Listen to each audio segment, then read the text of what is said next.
Laurent. Peut-être plusieurs questions en une seule. Tout d'abord, j'étais très intéressée par l'étude Afrinest.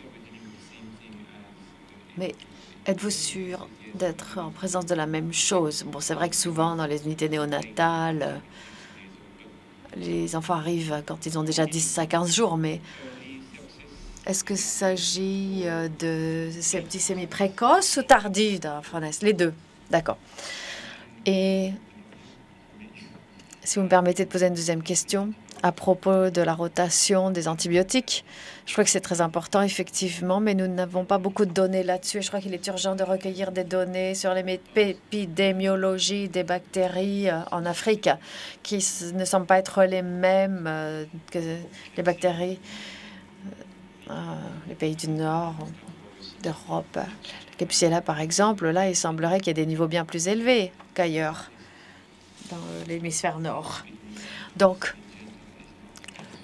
la pénicilline n'est pas forcément ce qu'il y a de mieux au départ pour la Klebsiella, mais c'est celle qu'on administre au départ. C'est une bonne question et pour cela, il faut le voir avec l'approche de la santé publique plutôt que de l'hôpital lui-même. De plus en plus, nous ne nous intéressons pas aux biogrammes, aux étiologies d'un seul hôpital, mais nous regardons l'ensemble de clusters pour voir ce qui existe dans cette communauté, dans ce quartier.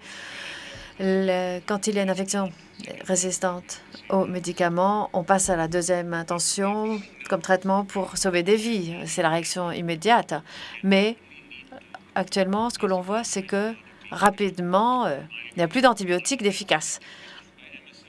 MSF à Peshawar m'a posé la question la semaine dernière. Il y a 3 hôpitaux qui avaient des biogrammes tels que on m'a dit il fallait peut-être utiliser la vancomycine, pardon.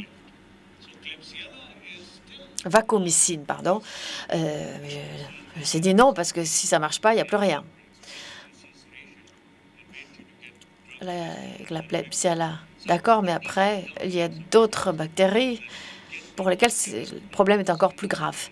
Donc, ce qu'il faut faire, c'est réunir des gens des différents sites qui font ce travail de soins et se mettre d'accord sur l'ordre dans lequel les antibiotiques doivent être utilisés en prévention. Donc, sur une certaine période, pour alléger un peu la pression des antibiotiques sur les patients. C'est ce qu'on a essayé de faire. Et il y a de bons exemples d'influence antimicrobienne et qui viennent de Suède, en fait. Si Otto Kars était là, il vous dirait que pour les pathogènes respiratoires, c'est ce qu'on a fait ici, justement. Et il y a d'autres qui sont prêts à le suivre. Vous avez peut-être une expérience là-dessus?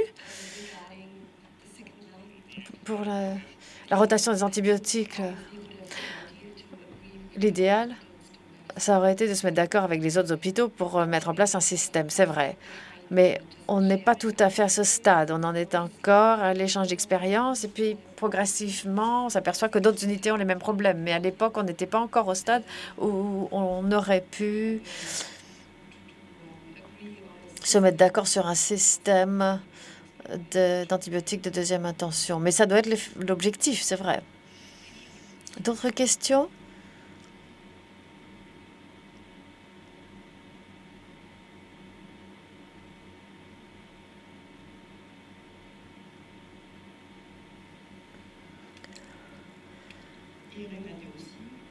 Renate aussi. L'utilisation du gel en chlorhexidine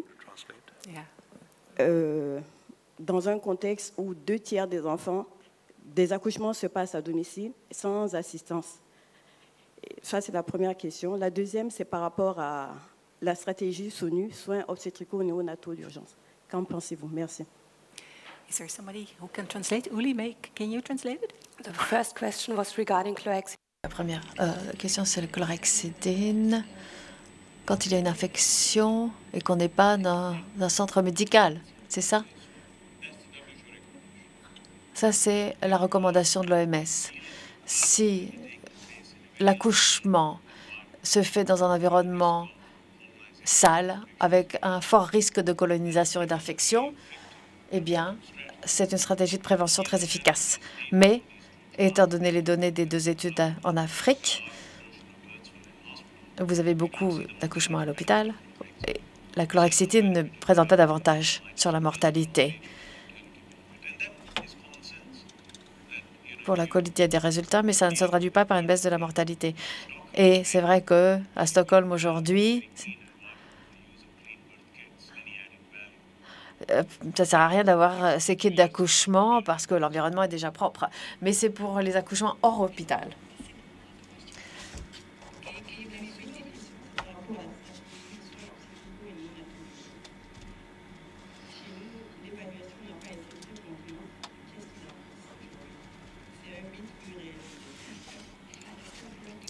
Si j'ai bien compris, quelle est votre recommandation concernant les soins anténataux en obstétrique et le lien qui peut exister? Oui, c'est ce que je fais justement. À l'université Aga Khan, à un moment, j'étais pédiatre général, mais là, on a ensuite fait une distinction entre la santé infantile et la santé maternelle, et on a même créé un groupe périnatal, néonatal. Donc, pour répondre à votre question, dans la pratique, même si vous n'avez pas de système et de programme en commun pour les enfants et les mères, il vous faut une stratégie pour ce qui est de faire le lien entre la santé du nouveau-né et de la mère. Ça veut dire que les praticiens doivent ensemble trouver des protocoles en commun et des méthodes communes. Les unités de soins intensifs néonatales, justement, souvent, réunissent les deux types de médecins parce que c'est là que viennent souvent les bébés quand il y a des problèmes ou les mères. C'est plus facile dans les gros hôpitaux, mais en tout cas, le concept, c'est un concept de travail d'équipe néonatal. Vous avez ceux qui s'occupent de la santé néonatale, périnatale, qui peuvent ensemble planifier les choses. C'est pas toujours facile, mais de plus en plus, je crois qu'on se rend compte que c'est la marche à suivre. À Toronto, les néonatologues travaillent de très près avec les obstétriciens dans des unités qui s'occupent à la fois des nouveau-nés et des mères. Une autre question. J'aimerais bien être d'accord avec vous. Je viens de Karolinska et nous avons mené une étude randomisée contrôlée publiée il y a 6 ans sur ces centres familiaux où l'on a pu randomiser 180 familles vers des soins conventionnels ou vers des systèmes où elles restaient ensemble tout le temps. Et même avec peu de ressources, il y a eu des résultats énormes et une réduction des durées d'hospitalisation en service de soins intensifs même. Il y a des bébés à 32 semaines qui passaient 10 jours de moins à l'hôpital, donc nés à 32 semaines. Et c'était donc dans le service de soins intensifs, même pas là où ils sont contre la mer. Bon, les résultats n'ont pas de signification statistique, mais enfin, à Karolinska, ce qu'on a développé, c'est ce qu'on appelle soins doubles à la fois des nouveau-nés et des mères. Donc, ils ne sont pas séparés. Donc, évidemment, si la mère a besoin de soins intensifs, on ne peut pas le faire dans l'unité de soins intensifs néonataux. Mais dès qu'elle quitte les soins intensifs, les urgences, on amène le lit de la mère à côté du bébé.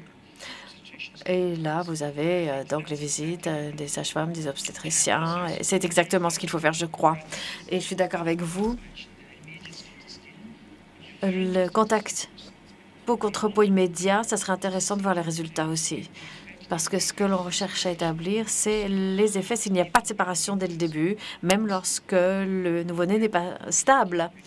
Et si l'on pouvait accroître de quelques mètres carrés les unités de soins intensifs néonataux, eh bien, on pourrait voir le résultat, on pourrait avoir la mère et peut-être moins de personnes différentes s'occupant du bébé. Une autre question? Je travaille au Épicentre, je m'appelle Marc et j'ai une observation et je voudrais votre réaction. MSF, c'est une organisation humanitaire médicale qui cherche vraiment à apporter des soins médicaux de qualité et dans certains domaines, on fait beaucoup de prévention, de vaccination par exemple, mais d'après mon expérience, là où on hésite à faire de la prévention, c'est justement ces kits d'accouchement sécurisé. Parce que l'on préfère que les femmes accouchent en milieu médical, alors qu'avec le kit, on pense que ça va leur donner un prétexte pour rester à la maison.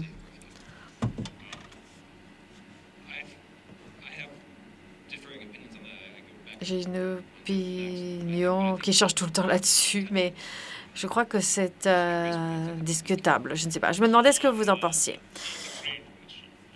C'est une bonne question, effectivement. Et il faut que je fasse attention en y répondant parce que je trouve que MSF est une organisation remarquable et unique. Et beaucoup de ce que vous faites repose vraiment sur votre expérience, vos convictions, vos engagements. Mais je suis aussi convaincue que la pratique factuelle, en fait, eh bien, elle repose sur le principe d'améliorer constamment les pratiques utilisées. Et dans toutes les organisations, pas seulement MSF, quelle que soit la situation et la zone géographique,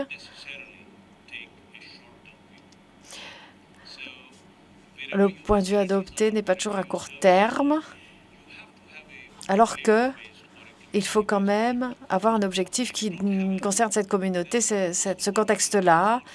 Sinon, ça ne pourrait pas continuer très longtemps. Et quand vous repartirez, les effets vont disparaître. Or, tout le monde est mobile. MSF n'a pas de présence permanente à un endroit ou à un autre. Donc, ce qui est important, c'est trois choses.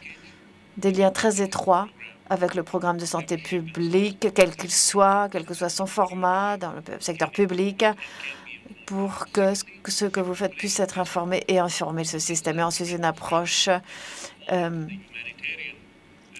basée sur le secteur public pour que ce qui n'entre pas sous l'égide humanitaire puisse être intégré, ce qui existe déjà par le plaidoyer, la prise de contact, etc., la sensibilisation. Et ensuite, réduire le problème où les risques d'un problème apparaissent avant qu'il ne soit présent.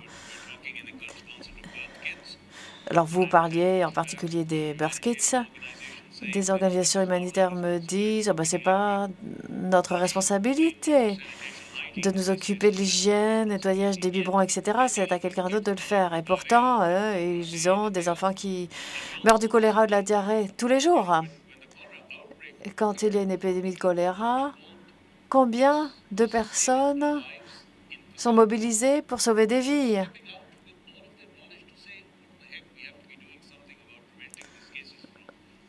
Sans dire quand même, il faut éviter qu'on se trouve dans cette situation au départ.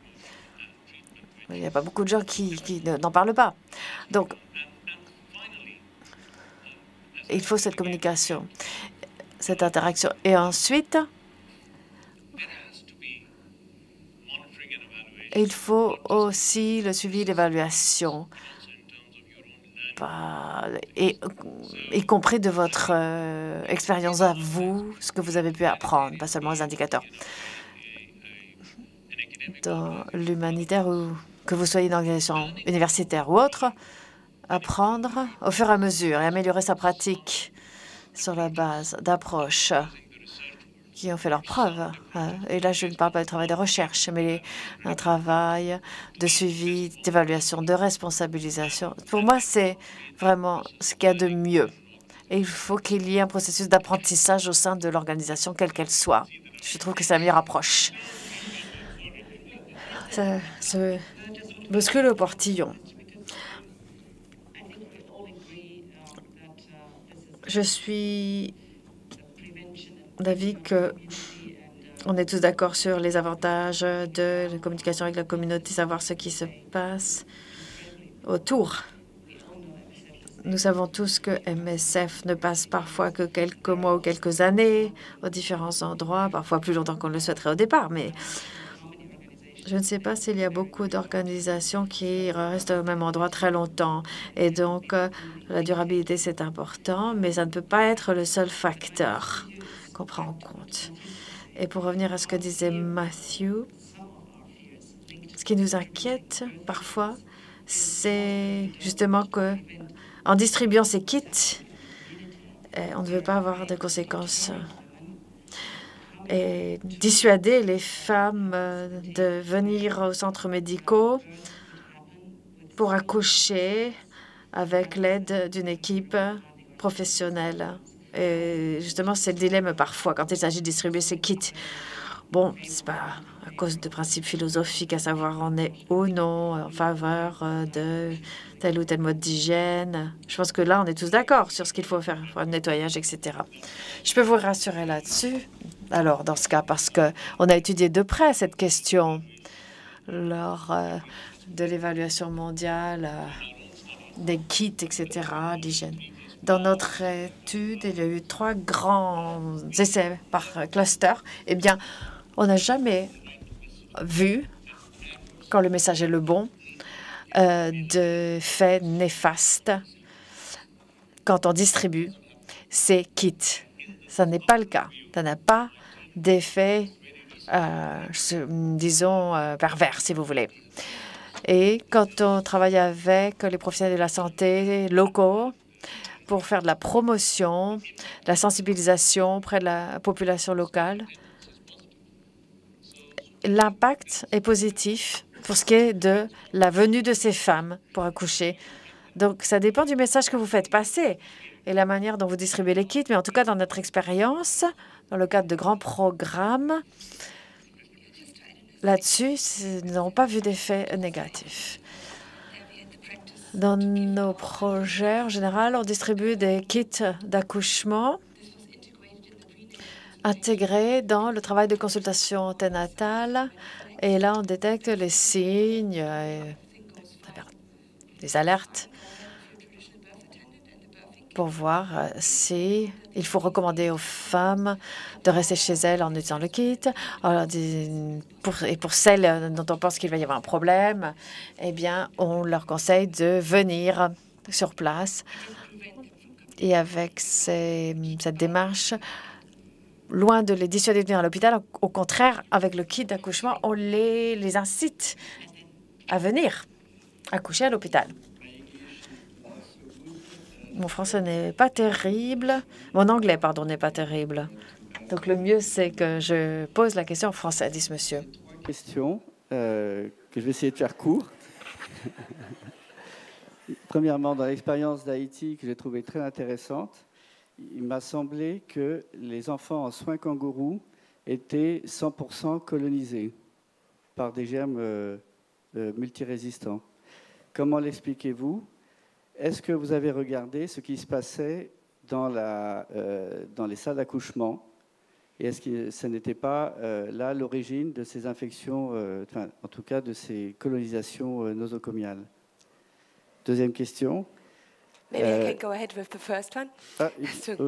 On va traduire la première question. La question, c'est que dans les statistiques, on a observé que les bébés bénéficiant de soins kangourous sont victimes à 100% de colonisation par des germes. Et je peux le confirmer. C'était quasiment la même chose chez nous au début de dépistage pour établir la prévalence. Et à la fin, à certains moments, le taux de colonisation avait baissé un peu. Mais enfin, comme vous le dites à juste titre, la colonisation était très élevée chez les bébés à soins kangourous. Ensuite, vous avez posé une question à propos des salles d'accouchement. Vous avez dit qu'on pouvait peut-être se demander si la colonisation ne venait pas de là et avait été transférée ensuite dans les salles de soins kangourous. Alors là, je peux vous répondre en disant qu'on a fait des dépistages dans l'ensemble de l'hôpital, au niveau de triage, dans les salles d'accouchement, dans les services prénataux, postnataux, et là où se trouvaient les accouchés. stables, mais qui devaient rester à côté de leur bébé. C'était aussi dans une zone particulière. Les résultats, je ne les ai pas tous vus, mais ils montrent que finalement, dans les autres services de l'hôpital, la colonisation était très faible, quasiment nulle. C'était dans le service de pédiatrie qu'il y avait cette colonisation. Et l'explication que l'on a suggérée, c'est que tous les bébés arrivant en soins kangourous avaient été déjà passés par les soins intensifs et intermédiaires pendant plusieurs jours et plusieurs semaines. Parce que chez nous, malheureusement, les mères ne pouvaient pas rester avec le bébé depuis le début parce qu'elles étaient trop malades. Donc, la plupart des mères passaient plusieurs jours en soins intensifs. Elles arrivaient inconscientes ou en convalescence. Et donc, c'est vrai qu'au niveau logistique, on peut améliorer les choses. Elle pourrait peut-être être en contact avec le bébé plus tôt, mais il y avait des raisons médicales. Elle n'était pas consciente, elle n'était pas stable médicalement, donc on ne pouvait pas le faire. Donc, en fait, tous les bébés arrivaient en soins kangourous après avoir passé au moins 1 ou 2 semaines à l'hôpital déjà. Donc, notre explication, c'était que le bébé avait sans doute été colonisé dans le service pédiatrique et ensuite, le bébé était passé vers la salle de soins kangourous, ayant déjà été colonisé. Parce que pour les bébés nés à terme ou qui se portaient bien en salle d'accouchement, nés par voie vaginale, dans mon souvenir, il n'y avait pas de colonisation. Elle était nulle chez ces bébés-là. Donc, c'était pour ceux qui avaient derrière eux déjà un séjour à l'hôpital qui avait la colonisation. Deuxième question. Pendant de nombreuses années en Afrique, maintenant à Madagascar, et à Dakar, on a presque réussi à réduire, à faire presque disparaître ces infections avec un package. Et dans ce package, il y avait une politique des antibiotiques, des risques infectieux. Et donc, je voudrais avoir votre opinion là-dessus. Vous n'avez pas du tout parlé dans la lutte contre les infections nosocomiales de cette prévention par une réduction de l'utilisation des antibiotiques dans les risques infectieux. Et je voulais avoir un petit peu votre opinion là-dessus. À lutter contre cette infection nosocomiale et ils sont intéressés par votre avis sur le traitement aux antibiotiques reposant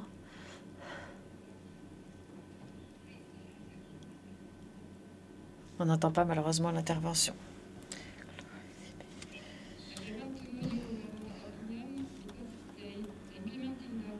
En fait, à Dakar, ils ont mis une politique en place pour réduire l'utilisation des antibiotiques lorsque il ne s'agit que d'une suspicion d'infection sur la base des risques maternels. Je crois qu'il faudrait une autre discussion pour ça. Il existe certains risques maternels où là, il faut engager des antibiotiques en fonction de l'état du nouveau-né, surtout s'il est prématuré. Et dans d'autres cas, on peut se permettre d'attendre 24 heures à peu près. Chez les prématurés, les mères doivent recevoir des antibiotiques. Mais pour les bébés à terme, il n'y a pas de preuve comme quoi les antibiotiques font une différence. Et chez les nouveau-nés, ce que fait maintenant l'OMS, et là je peux vous envoyer le document, c'est de regarder systématiquement la combinaison des caractéristiques cliniques associées avec la plus haute sensibilité aux infections. Bon, tous les pédiatres veulent le savoir, mais il y a une combinaison de caractéristiques intéressante parce que d'abord, il montre que déjà, attendre ne va pas forcément entraîner d'infection, mais il y a aussi le manque d'alimentation, la résistance à l'alimentation, par exemple, et des problèmes de respiration. Et ça, c'est associé à des risques plus élevés d'infections bactériennes. Et dans certaines circonstances, il serait très risqué de ne pas administrer des antibiotiques. Donc, ce qui est bon quand même, ce qui est une bonne nouvelle, c'est que l'épidémiologie montre que la résistance aux médicaments est associée à une moindre longévité des pathogènes. Donc, certains pathogènes résistants aux médicaments, finalement, ils s'épuisent au bout d'un moment. Donc, dans chaque épidémie à laquelle j'ai eu affaire, avec une résistance multiple aux pathogènes, des médicaments, eh bien, on note quand même que les pathogènes finissent par se fatiguer. Bon, mais ne changez pas votre politique en matière d'antibiotiques sans revenir pendant trop longtemps, sans revenir à ce qui est un régime en première intention, en deuxième intention. Parce que je me souviens, une fois, on est passé au Monobactam pendant 6 mois parce qu'on n'avait pas d'alternative. On avait une multirésistance. Mais ensuite, on est revenu au régime de départ. Et ce qui s'est passé, c'est que la pression sur les antibiotiques baisse parce que les pathogènes reviennent à leur sensibilité d'origine. Anya a une question.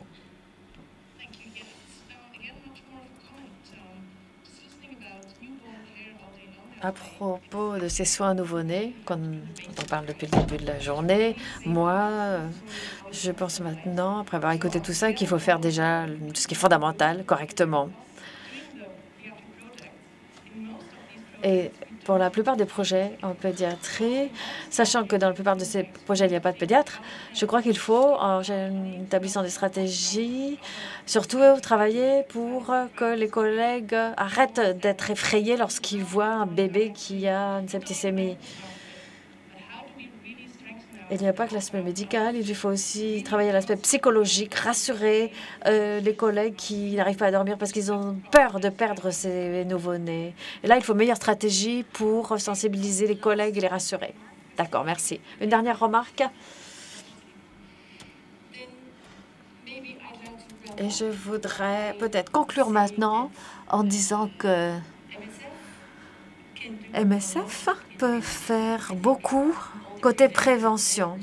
Toutes les mesures de prévention que vous avez citées sont toujours aussi valables et ne coûtent pas très cher. Mais parfois, elles ne sont pas évidentes à mettre en pratique, ces mesures. Elles paraissent simples comme ça et très logiques, mais quand il s'agit de tout mettre en pratique, il y a des obstacles. C'est pas évident, surtout dans les contextes où nous travaillons, des contextes marqués par l'insécurité. Faire cette prévention correctement, ce n'est pas toujours facile, mais je crois qu'il faut quand même toujours essayer de le faire et faire plus d'efforts peut-être aussi dans ce domaine-là. Deuxièmement, ce que je trouve très intéressant, c'est les présentations de ce matin sur la réduction de la mortalité néonatale en rassemblant, en regroupant plusieurs unités. Mais d'un autre côté, on a aussi eu l'exemple haïtien où on a regroupé beaucoup d'unités néonatales et où les soins ont beaucoup avancé, mais en même temps, ça a soulevé des problèmes de résistance aux antimicrobiens. Donc, il y a un équilibre à trouver. Il faut peut-être avancer dans certains domaines, mais peut-être qu'avant de changer les choses côté traitement, il faut trouver stabiliser la première partie. C'est un équilibre à trouver. On veut s'améliorer, mais on ne sait pas toujours comment. Quelles sont les mesures les plus adaptées pour cela? Ce qu'il faut faire. Différentes étapes. Bon, je peux faire un commentaire là-dessus. J'ai trouvé fascinante certaines des discussions, effectivement, aujourd'hui. Mais ce qui est sûr, c'est qu'il existe une urgence pour ce qui est de trouver de meilleures pratiques basées sur les preuves, les faits, dans des situations d'urgence humanitaire, pour établir, en comprenant les typologies, parce que dans une situation fragile chronique, ce n'est pas la même chose qu'une situation de conflit aigu ou une catastrophe naturelle. Donc, comprendre les typologies et recueillir les pratiques de ces situations. Pour ceux d'entre nous qui sont actuellement en plein milieu, la diversité d'opinions qui existe doit être assez déroutante. Et le manque de données factuelles et de recommandations de synthèse factuel. Et ça n'a pas besoin de venir d'essais randomisés contrôlés. Ça peut provenir aussi de toute l'expérience qui existe au sein des pays, au travers des organisations comme MSF. Mais il faut que cela soit fait en tant que communauté mondiale. Et avant de venir ici, comme certains le sauront, eh bien, je travaille à un exercice qui consiste à rassembler plusieurs organisations, plusieurs administrations, pour justement répondre à la question que vous avez posée. Quelle est la meilleure stratégie? Regrouper les nouveau-nés, combiner l'alimentation mère et nouveau-nés. Est-ce qu'il faut aussi parfois promouvoir un accouchement à l'extérieur de l'hôpital quand il y a trop de risques?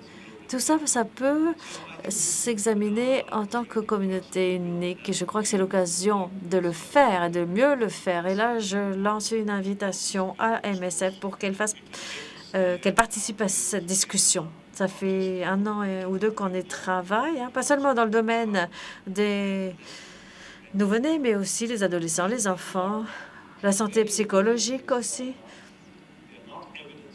Tout ça n'est pas encore vraiment factuel. Ça repose sur une expérience qui n'est pas assez sur suffisamment de preuves, mais